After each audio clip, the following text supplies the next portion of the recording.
Couple things about this. Again, we just want to reiterate. Your subtype can influence the career you choose. And the career you choose as an ENFJ can influence the subtype you show up as. These two things work in tandem. Again, a subtype is not a personality type.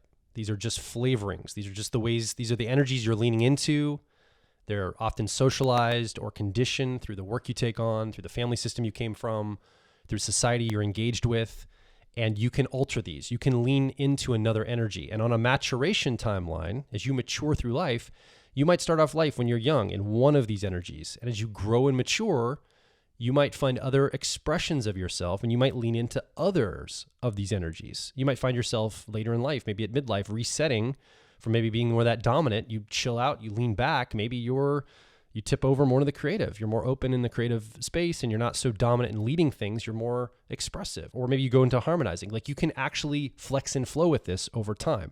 So I think the thing we'd want you to look at right now as an ENFJ is to say, which one do I tend to feel is more me? Which one do I think is explaining the type of flavoring of ENFJ that I am?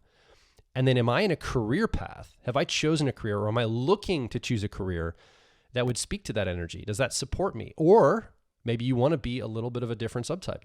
Maybe you're not dominant. Maybe you're more harmonizing, but you want to lean more into your assertive energy, maybe bring a little bit more of yourself and your management, maybe picking a career path that will help activate that part of you. It requires you to step into leadership. It requires you to step up. Well, now you're going to start wiring yourself and start moving yourself that direction. So I think these things can work in tandem as we think about our career paths going forward. Yeah, for sure. Yeah, no, I love the idea of getting ready for something else in your life and then choosing a career that helps mold you into that. And I think that there's a lot of opportunity there. So it's not just as simple as ENFJ careers. It's more, who do I want to become and what are the choices I'm making that will help get me there? And it's okay if you love your job, you love your career, and it's suiting your subtype, and there's no place else that you really want to go. There's nothing else that you really want to move into yet. That's perfectly fine.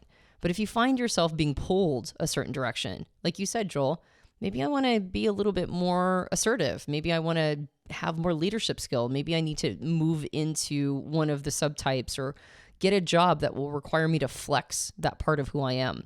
Or maybe it's time for me to move into a more psycho-spiritual place in my life. Maybe I'm starting to feel called to that and then looking for careers or at least maybe very intense hobbies that will help build those parts of who you are. I know some FJs express being in a career path. Sometimes they feel overlooked and not honored.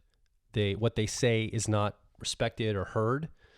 And what I'd also encourage, if you're an ENFJ in like the corporate world and you find yourself not being heard, maybe there's some energies available to you that you could exercise or lean into. You don't necessarily become a whole new subtype. You don't have to lean fully into the dominant subtype, let's say. Let's say you're more of the normalizing and you speak up in like a meeting and people aren't taking you serious or they're just not listening to you. Well, maybe there's a way you can access more of that assertive energy. You can do some exercises and focus. Oh, I could bring more of an assertive energy for my two functions.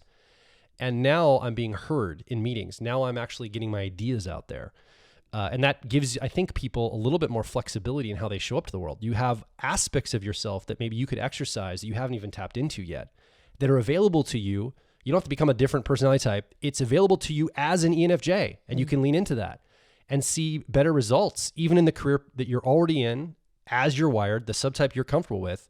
I think that's also something to think about, is to lean into some of those just contextually in different aspects. Yeah. In fact, interestingly enough, sometimes it's people who have that more assertive, say, extroverted feeling or harmony that struggle to be heard. And sometimes they need to lean into the more holistic version, which is the more sort of saying things in a way that is more seducing, like a person's perspective than it is asserting a perspective. There you go. And so whatever it is that you're experiencing, like you said, Joel, there's another side. There's like money on the table of things that you can be developing with your personality type that helps you, carve that path, find the right position or career, be taken more seriously, show up as your best self.